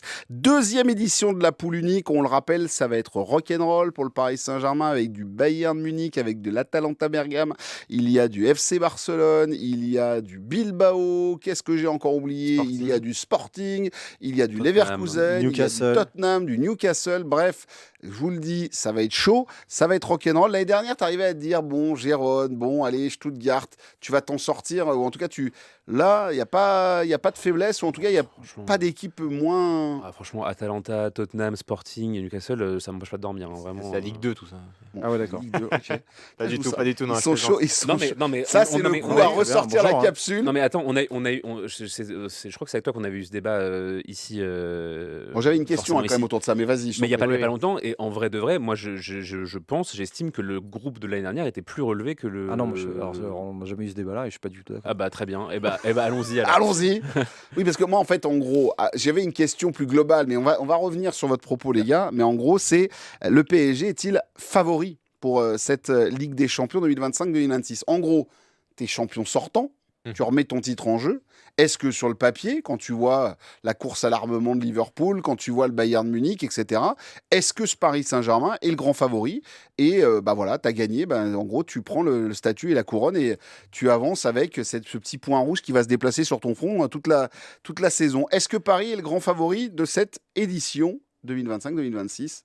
Je pense que inconsciemment, un champion sortant est toujours favori de l'édition précédente. Enfin, Ok. on se dit toujours, ah bah oui, vu qu'ils ont gagné l'année dernière, c'est sans doute eux qui seront dans les favoris. Après, de toute façon, le favori en Ligue des Champions, c'est un peu de la flûte, quoi, pardon, mais c'est jamais le favori qui gagne, à part quand c'est le Real Madrid qui gagne, mais bon. Le Voilà. Real Madrid est très rarement favori. Et le Real Madrid au début de saison. et effectivement pas toujours favori quand il la gagne. Donc non, moi je trouve qu'un favori en Ligue des Champions avant la première journée, même avant les quarts de finale, pour moi ça veut pas dire grand T'es chose. champion quand même. T'es champion Oui, bah donc d'Europe. t'es champion, donc naturellement les gens vont avoir tendance Tout à le dire monde ah va bah oui c'est t'attendre. la meilleure équipe d'Europe, la meilleure équipe du monde, etc. On a loué notre Oui. jeu, on nous a dit qu'on était super. Non, mais je te dis pas qu'on n'est pas favori, je te dis que ça veut rien dire. C'est juste ça, c'est-à-dire qu'en fait, avant que tu sois passé au révélateur déjà de la phase de ligue, puis des premiers matchs à élimination directe, ça veut pas dire grand-chose. Honnêtement, t'es favori parce que effectivement, t'as été la meilleure équipe d'Europe sur la saison précédente, donc naturellement, tu es favori pour la saison suivante. Maintenant, moi, je trouve que ça veut pas dire grand-chose, et comme tu le disais, il y a des équipes qui sont vraiment renforcées, il y a des équipes qui ont vraiment des arguments, et ça va être pas évident. Ton ami et camarade à côté de toi, bonjour Baptiste Durieux. Bonsoir. T'as regardé en se disant, mais jusqu'où va-t-il aller dans son argument? Mais que Ouais, peut-il raconter? Tu n'étais pas tout à fait d'accord avec le propos de ton ami. Ouais, il y a 2-3 trucs auxquels je n'ai pas souscrit, camarade. Non, pour Là, moi, tu Paris dormiras est sur le favori. canapé cette nuit, voilà. Tout à fait. Pour moi, Paris est favori pour la simple et bonne raison que je trouve qu'il y a une capacité de capitaliser encore une fois sur cet effectif qui a encore du potentiel peut-être pour 1 voire 2 ans. L'équipe n'a pas changé. Je sens pas du tout de lassitude ou de cassure par rapport à ce que veut faire Luis Enrique. Si les gars ont envie encore de presser, de défendre, de jouer collectivement, d'être des morts de faim sur un terrain, je vois pas dans quel monde en tout cas Paris n'irait pas dans le dernier carré, quoi, à minima. De là à gagner, après, j'en sais rien, ça reste une coupe avec parfois des faits de jeu, avec parfois des choses qui sont de l'ordre de l'irrationnel. Mais moi, je les vois tout à fait favoris. Je parle de ça si l'équipe, s'il n'y a pas de blessés, si l'équipe est en forme. Donc, il y a quand même beaucoup de conditions. Mais en tout cas, sur le papier, si tout le Sur la monde ligne de départ, si tout le monde va bien, évidemment, c'est le dernier carré, quoi. Liverpool, il y a beaucoup de recrues, mais justement, il y a beaucoup de recrues, ce qui peut être aussi problématique. C'est-à-dire que peut-être que tout le monde ne va pas s'entendre tout de suite. Barcelone, par rapport à ce qu'ils ont montré la saison Barcelone, dernière, c'est peut-être un peu inquiétant. Barcelone aussi, ça a très peu bougé et c'était très fort Ouais, la tout à saison fait. dernière. Bon, là, il y a Yamal qui sera absent pour Romain. le match Ouais. face au PSG. Paris fait partie des favoris. Ça te va comme réponse ou pas? oui, bah écoute, je vais la prendre. De toute façon, j'ai pas bien le choix. Non, Tu peux pas aller sur la. tu peux sur la pas. thématique. En fait, ça n'existe pas. Alex a raison, ça n'existe pas un favori de Ligue des Champions. Et si ça existe, c'est très peu de fois où le favori sur la ligne de départ a terminé champion à la fin. Paris fait partie des favoris avec le Barça, avec Liverpool qui s'est renforcé comme jamais, avec le Real Madrid qui est toujours une équipe à prendre en considération en Ligue des Champions, avec Arsenal qui a un projet de continuité, avec le Bayern qui a toujours une force de frappe offensive qui est là. Sur le calendrier, je trouve que les adversaires du Paris Saint-Germain sont plus forts que la saison dernière. Je trouve que c'est un tout petit peu atténué avec les matchs domicile-extérieur qui nous sont plutôt favorables. C'est mieux de jouer les 2 Anglais à domicile que d'aller là-bas. C'est pareil de jouer le Barça et Leverkusen à domicile ou à l'extérieur parce qu'ils jouent de la même manière, donc autant les jouer là-bas. Et donc là-dessus, ça a un peu atténué la difficulté des 8 que tu vas affronter. Mais ça va être un parcours de titan, encore une fois, parce que c'est une compétition de titans. Donc que tu sois favori, pas favori. Est-ce que le PSG démarrera favori de tous ces matchs ? C'est peut-être ça qu'on peut se poser la question. À part le match à Barcelone, je pense que oui. Si on prend les trucs de paris sportifs, la cote de Paris Saint-Germain sera toujours inférieure à celle de l'adversaire, sauf peut-être à Barcelone. Moi j'ai peur d'un truc quand même, c'est le sentiment de décompression quand on vit des émotions et des saisons qui sont aussi historiques et aussi impressionnantes à tout point de vue, en tout cas quand on est joueur. C'est le sentiment que la saison d'après, souvent ça peut être un effondrement. Là le but justement, et quelque part ça donnerait beaucoup de relief au projet et au club, ce serait de, encore une fois, capitaliser sur ce potentiel-là encore et sur le fait qu'on peut encore vraiment miser sur cet effectif pendant plusieurs saisons et d'aller jusqu'au bout. Mais parfois il peut y avoir de la décompression, parfois... on a entendu Marquinhos et envie, Vitinha, plus le coach aussi, nous dire que la deuxième, c'était l'objectif. La deuxième Ligue des Champions était l'objectif. C'est le discours, oui, bien sûr. Et puis s'il y a la troisième sera l'objectif. Et puis voilà, l'objectif c'est toujours de la remporter. Mais en fait, et puis il y a le PSG favori. Mais quel PSG ? Voilà, est-ce que le PSG de demain, de après-demain, là face à l'Atalanta, Mais ce PSG-là, il n'a pas intérêt de se planter. Parce que ce PSG-là, vous mettez le 11, il est favori à la Ligue des Champions. Avec Ramos, Mbaye et Barcola devant. Oui, non, mais, il y a ça aussi, ça rentre en compte. De la même manière que le PSG qui a joué la phase de Ligue la saison dernière aurait sans doute pas gagné la Ligue des Champions. Oui, mais la différence, c'est qu'il y a des adversaires qui, eux, se sont enfoncés pour pallier justement ce problème-là. C'est-à-dire que Florian Wirtz est blessé à Liverpool, il y a Szoboszlai. Voilà, Ekitike est blessé, il y a Alexander Isak qui va être incorporé. Tu vois, il y a des. C'est l'inverse a priori, je pense. Oui, ou inverse, parce que Ekitike pour le moment est titulaire et que Isak le sera. Mais donc il y a des clubs qui ont, et on revient sur notre débat mercato, il y a des clubs qui ont agi pour limiter justement le facteur risque, ce que nous on n'a pas fait. Mais donc on verra. Pour le match de mercredi, on le rappelle, l'Atalanta Bergame a gagné 4-1, son premier match de la saison face à Lecce. Lecce, c'est nul. Ouais, c'est ça. C'est un message envoyé à l'Europe entière. Ça. non, mais Lecce, c'est vraiment nul. De Catteler qui a marqué 2 buts. Ouais. C'est vrai. C'est très bien l'accent. Oui, il a marqué 2 buts une fois ou il a marqué arrêtons. Et Lookman, qui est le principal atout offensif de cette équipe-là, sera absent encore pour Paris parce qu'il a des différends avec la direction de l'Atalanta. En fait, tout l'été, il a voulu se barrer à l'Inter et finalement, ça s'est pas fait. Donc, il ne sera toujours pas là. Il leur a dit que c'était le même genre de maillot, que c'était rayé aussi bleu et noir.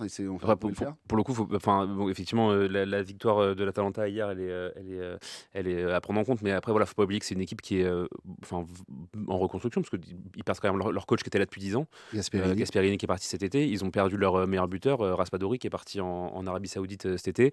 Lookman, comme tu disais. Raspadori, il était au Napoli et il est parti à oui, mais il jouait à l'Atalanta l'année dernière. Non. Attends. Bon, vous savez quoi ? Retegui, pardon. il est parti en Arabie Saoudite, effectivement. Pardon, je confonds les Italiens, excusez-moi. Ils ont perdu Retegui, qui était parmi les meilleurs buteurs de Serie A la saison dernière et qui est parti.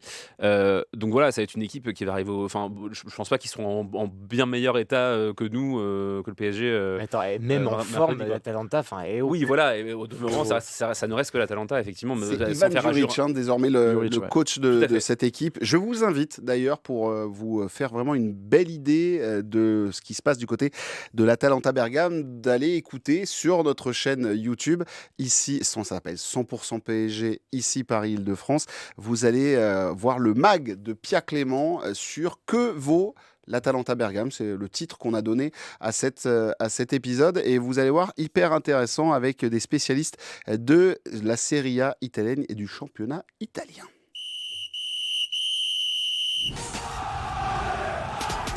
Voilà, 100% PSG, la tribune, c'est terminé pour aujourd'hui. Un énorme merci à Baptiste Durieux, à Alexandra Flalo et à Romain Bédouc pour être venus débattre avec nous. Je fais un petit message à Romain Bédouc. J'espère que c'était ta dernière et qu'on te voit plus pendant un mois. On verra ça. Bon, la tribune, évidemment. Je pense que ce sera ma dernière. Tu vas être blessé aussi ? Ouais, non, il va être absent et il espère encore passer l'Atalanta de Bergame. Je crois qu'ici Paris-Île-de-France a recruté. C'est ça, c'est une petite recrue. qui va bientôt arriver dans la vie de la team Bédouk. Merci à toutes et à tous de nous avoir suivis. Merci à Lucas pour la réalisation de ce podcast. Merci à Camille et Sofiane pour la réalisation vidéo pour la chaîne YouTube. On se retrouve la semaine, non, même pas la semaine prochaine, jeudi, pour le débrief du match Paris Saint-Germain Atalanta Bergame. On verra un petit peu comment ça s'est passé pour le Paris Saint-Germain. Match à suivre en intégralité, bien évidemment, sur l'antenne d'ici Paris-Île-de-France avec Pierre Clément, Eric Rabé, Sandra Talin et moi-même pour cette rencontre. Rendez-vous mercredi à 20h30. Merci à toutes et à tous de nous avoir suivis. Il est temps de débrancher ce podcast.